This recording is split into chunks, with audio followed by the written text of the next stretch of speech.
새벽 기도에 나오신 성도님들을 주님의 이름으로 환영합니다. 다 함께 샘물의 기도로 하나님 앞에 기도 올려드리도록 하겠습니다. 마음 모아 샘물의 기도를 하나님께 드리겠습니다. 먼저 우리의 믿음을 고백합니다. 할렐루야, 우리 하나님을 찬양하는 일이 선함이여 찬송하는 일이 아름답고 마땅하도다. 아멘. 언제나 우리와 동행하시는 임마누엘의 하나님, 우리에게 주어진 모든 것이 하나님의 은혜임을 고백합니다. 올 한 해도 선하심과 인자하심으로 지켜주신 주님을 찬양합니다. 고난 중에도 잠잠히 주님을 바라는 믿음으로 기도하며 즐거움 중에도 하나님을 향하여 찬송하는 성숙한 성도 되게 하소서. 예배와 교회를 위해 기도합니다.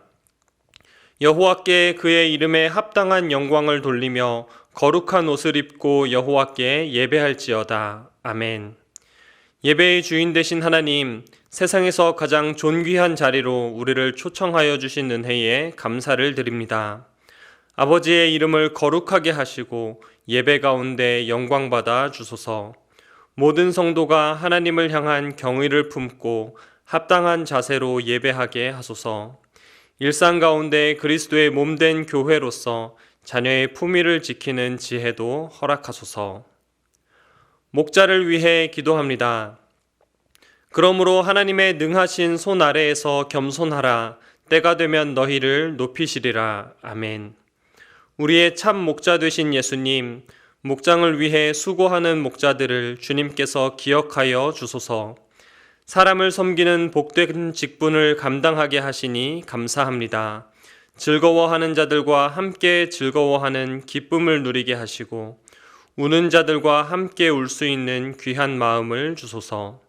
목원들을 섬길 때 풍성함을 맛보게 하시며 늘 성령으로 충만케 하소서. 이 모든 목장의 사역 가운데 오직 주의 이름만 높임을 받으소서. 다음 세대를 위해 기도합니다. 청년이 무엇으로 그의 행실을 깨끗하게 하리이까 주의 말씀만 지킬 따름이니이다. 아멘. 말씀으로 이 땅에 오신 주님, 샘물의 다음 세대가 주의 말씀을 따라 살게 하소서. 바른 길을 행하는 자녀들의 걸음을 평안케 하시며 하나님께 소망을 두는 복된 자녀들이 되게 하소서. 주께서 좋은 것으로 우리 자녀들의 소원을 만족하게 하시고 우리 자녀들의 삶을 독수리같이 새롭게 하시는 은혜도 경험하게 하소서. 나라와 선교사, 환우들을 위해 기도합니다. 두려워하지 말라, 내가 너와 함께함이라. 놀라지 말라, 나는 내 하나님이 됨이라. 내가 너를 굳세게 하리라. 참으로 너를 도와주리라. 참으로 나의 의로운 오른손으로 너를 붙들리라. 아멘. 의로우신 하나님, 이 나라의 혼란스러운 상황이 속히 진정되게 하시고 일상을 회복하게 하소서. 선교사님들이 복음 사역을 통해 귀한 열매 맺게 하시고 도우시는 하나님을 경험하게 하소서. 환우들을 기억하사 담대함을 허락하시고 의로운 오른손으로 붙드사 회복의 은혜를 더해 주소서. 오늘도 주님과 동행하는 형통한 하루가 되게 하옵소서. 우리 구주 예수님의 이름으로 기도합니다. 아멘. 오늘 저와 여러분들이 함께 나눌 말씀은 창세기 26장 1절부터 11절까지의 말씀입니다. 아브라함 때에 첫 흉년이 들었더니 그 땅에 또 흉년이 들매 이삭이 그랄로 가서 블레셋 왕 아비멜렉에게 이르렀더니 여호와께서 이삭에게 나타나 이르시되 애굽으로 내려가지 말고 내가 내게 지시하는 땅에 거주하라. 이 땅에 거류하면 내가 너와 함께 있어 내게 복을 주고 내가 이 모든 땅을 너와 내 자손에게 주리라. 내가 내 아버지 아브라함에게 맹세한 것을 이루어 내 자손을 하늘의 별과 같이 번성하게 하며 이 모든 땅을 내 자손에게 주리니 내 자손으로 말미암아 천하 만민이 복을 받으리라. 이는 아브라함이 내 말을 순종하고 내 명령과 내 계명과 내 율례와 내 법도를 지켰음이라 하시니라. 이삭이 그랄에 거주하였더니 그곳 사람들이 그의 아내에 대하여 물으매 그가 말하기를 그는 내 누이라 하였으니 리브가는 보기에 아리따움으로 그곳 백성이 리브가로 말미암아 자기를 죽일까 하여 그는 내 아내라 하기를 두려워함이었더라. 이삭이 거기 오래 거주하였더니 이삭이 그 안에 리브가를 껴안은 것을 블레셋 왕 아비멜렉이 창으로 내다본지라. 이에 아비멜렉이 이삭을 불러 이르되 그가 분명히 내 아내건을 어찌 내 누이라 하였느냐. 이삭이 그에게 대답하되 내 생각에 그로 말미암아 내가 죽게 될까 두려워하였음이로라. 아비멜렉이 이르되 네가 어찌 우리에게 이렇게 행하였느냐. 백성 중 하나가 네 아내와 동침할 뻔하였도다.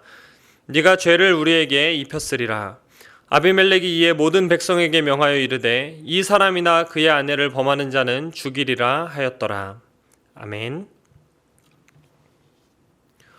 오늘의 말씀은 두려움 앞에서입니다.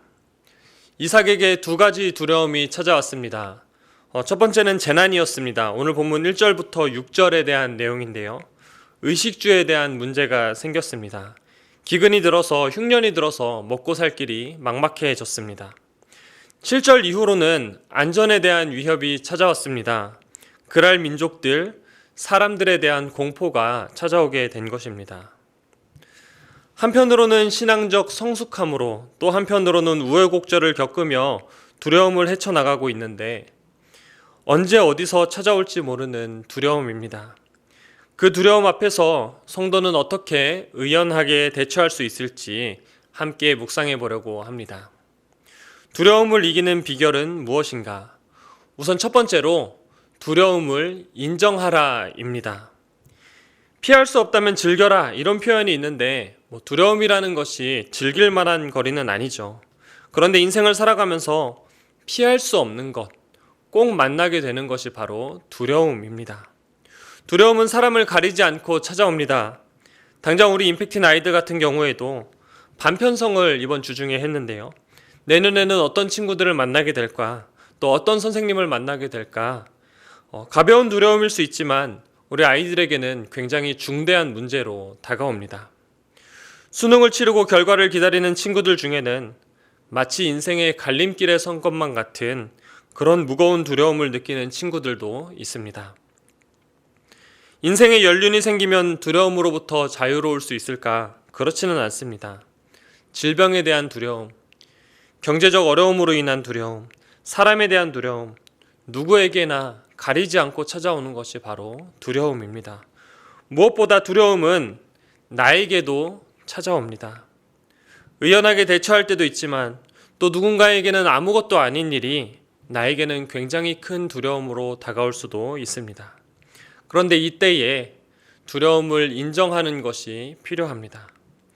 두려움을 인정한다는 것은 나의 연약함을 인정하는 것입니다.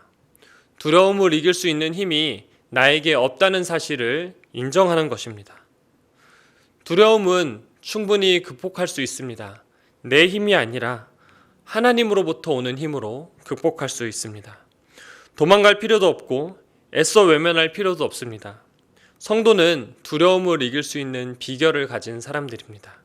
심지어 죽음의 두려움 앞에서도 부활을 소망하는 사람들이 바로 저와 여러분들입니다. 그렇다면 더욱 구체적으로는 우리는 어떻게 두려움을 이겨낼 수 있을까? 두 번째는 하나님을 바라보라입니다. 첫 번째는 두려움을 인정하라고 했습니다. 내 연약함을 인정하는 것입니다. 두려움을 이길 힘을 내 안에서 찾는 것이 아니라 하나님을 바르게 알게 되면 두려움을 이길 수 있는 힘을 얻을 수가 있습니다. 하나님을 바라보라, 하나님을 의지하는 측면도 있지만 정말로 두려워해야 될 분을 두려워하는 것입니다. 법은 멀고 주먹은 가깝다는 표현이 있습니다. 당장 내 눈앞에 위협이 있는데 법이 무슨 소용이냐는 의미입니다. 이삭이 마주한 두려움이 바로 이러한 두려움이었습니다. 오늘 본문 7절입니다.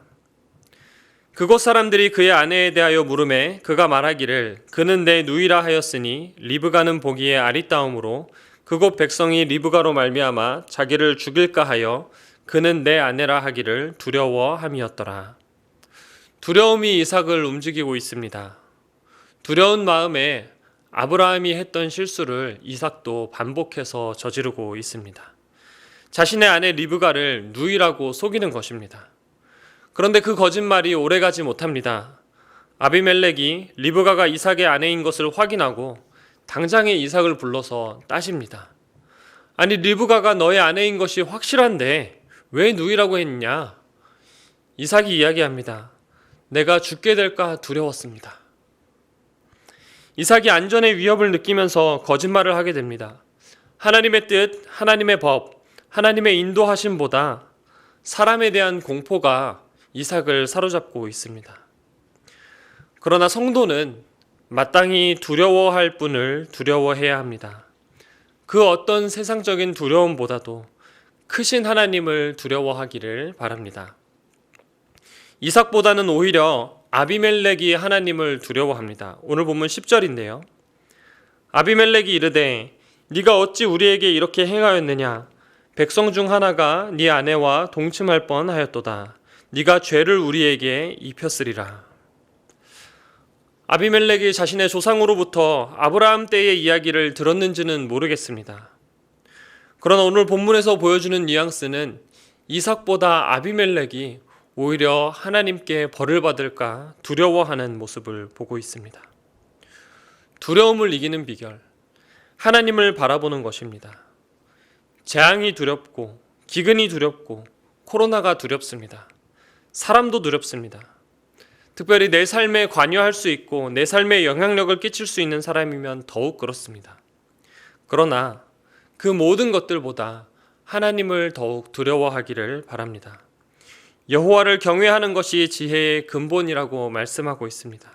천지 만물을 주관하시는 하나님, 사람의 마음속 깊은 곳까지 감찰하시는 하나님을 두려워하는 저와 여러분들 되기를 바랍니다. 단지 하나님께서 무서운 분이기 때문에 두려워하라는 것은 아닙니다. 아무리 큰 두려움이 내게 다가올지라도 하나님의 보호하심과 인도하심이 우리와 늘 함께 하시기 때문에 우리가 가장 안전할 때는 바로 하나님의 품 안에 있을 때입니다.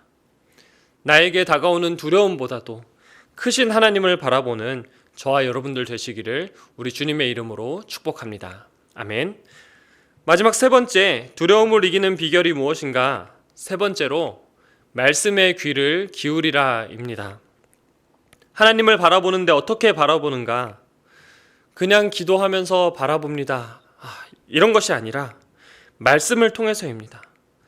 하나님의 뜻을 가장 잘 알 수 있는 확실한 통로는 바로 말씀입니다. 두려움이 다가올 때 말씀의 귀를 기울이라. 우리는 두려움에 본능적으로 반응하게 됩니다. 몸이 반응하고 생각이 반응하고 마치 방어 기제가 작동하는 것처럼 두려움을 극복하기 위한 움직임을 우리가 나타냅니다. 내면의 두려움, 또 외적으로 두려운 상황이 발생했을 때 우리는 어떻게 해야 하는지 A부터 Z까지 이미 다 준비되어 있습니다. 인터넷을 통한 집단 지성도 확보가 되었습니다. 그런데 이때에 내 생각대로 하는 것이 아니라 내가 준비한 대로 하는 것이 아니라 하나님의 말씀에 귀를 기울여야 합니다. 하나님께서는 뭐라고 말씀하시는가? 오늘 이삭에게도 하나님의 말씀이 임하는데요. 오늘 본문 1절과 2절입니다. 아브라함 때에 첫 흉년이 들었더니 그 땅에 또 흉년이 들매 이삭이 그랄로 가서 블레셋 왕 아비멜렉에게 이르렀더니 여호와께서 이삭에게 나타나 이르시되 애굽으로 내려가지 말고 내가 내게 지시하는 땅에 거주하라. 아멘. 흉년이 들었습니다. 먹을거리가 걱정되는 상황입니다. 이삭의 생각으로는 당연히 먹을 것이 있는 곳으로 가야 합니다. 그래서 아비멜렉이 통치하던 그랄 땅으로 갑니다. 이곳에 머물다가 여차하면 상황이 더 안 좋아지면 이집트로 내려갈 생각까지 했는지도 모르겠습니다. 그런데 이때 하나님께서 하시는 말씀이 애굽으로 내려가지 말고 내가 내게 지시하는 땅에 거주하라. 얼핏 생각해보면 굶어 죽으라는 소리로 들릴 수도 있습니다. 아주 간단한 해결책이 있는데 하나님께서 엉뚱한 소리를 하는 것 같기도 합니다. 이집트로 내려가면 음식과 물이 충분히 있는데 그런데 이삭은 하나님의 말씀에 귀를 기울입니다.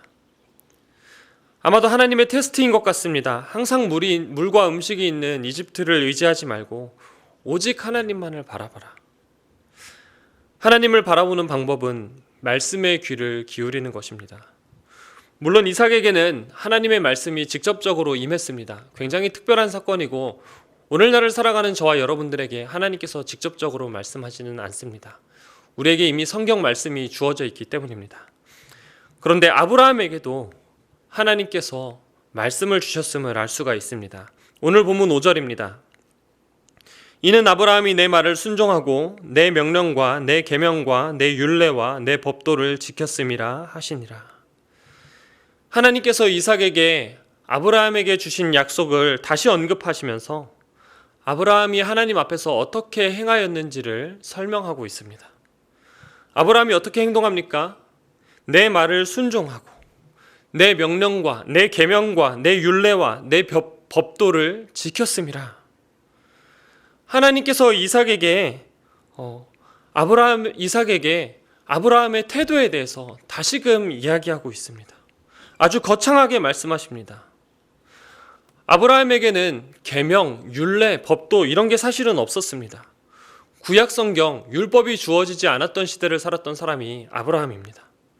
그런데 아브라함에 대한 하나님의 평가는 그에게 율법이 주어지지는 않았지만 아브라함은 하나님의 계명과 율례와 법도와 규례를 지켰던 하나님의 말씀에 귀를 기울였던 사람이었다는 것입니다. 이 신앙의 계보가 야곱에게까지 이어집니다. 훗날 요셉이 이집트에 살아있다는 소식을 듣고도 야곱은 곧장 내려가지 못하고 하나님의 허락이 있을 때까지 기다리는 모습을 볼 수가 있습니다. 두려움 앞에서 우리의 자세, 말씀의 귀를 기울이라. 하나님의 말씀에 귀를 기울임으로 두려움을 이겨내는 저와 여러분들 되시기를 우리 주님의 이름으로 축복합니다. 아멘. 말씀 정리합니다. 오늘 말씀은 두려움 앞에서 누구에게나 찾아오는 두려움, 하나님을 바라봄으로써 이겨내길 바랍니다. 특별히 말씀의 귀를 기울임으로써 하나님의 선하신 인도하심을 받기를 바랍니다. 때로는 내가 이해되지 않는 그러한 명령이 있을지라도 언제나 우리와 함께 하시는 하나님을 신뢰함으로 내 삶에 찾아오는 두려움을 넉넉히 이겨내는 저와 여러분들 되시기를 우리 주님의 이름으로 축원드립니다. 아멘. 말씀을 기억하시면서 함께 기도하실 때에 하나님 오늘 하루 내 안에 있는 두려움을 걷어주소서, 담대하게 주님을 바라보게 하시고 주님의 말씀에 귀를 기울이게 하소서. 올 한 해를 하나님께서 신실하게 인도하셨던 것 같이 2022년도 하나님께서 우리의 삶을 다스려 주시고 나 또한 순종의 사람으로 하나님 앞에 서게 하소서. 우리 함께 기도하시고 자유롭게 기도하도록 하겠습니다.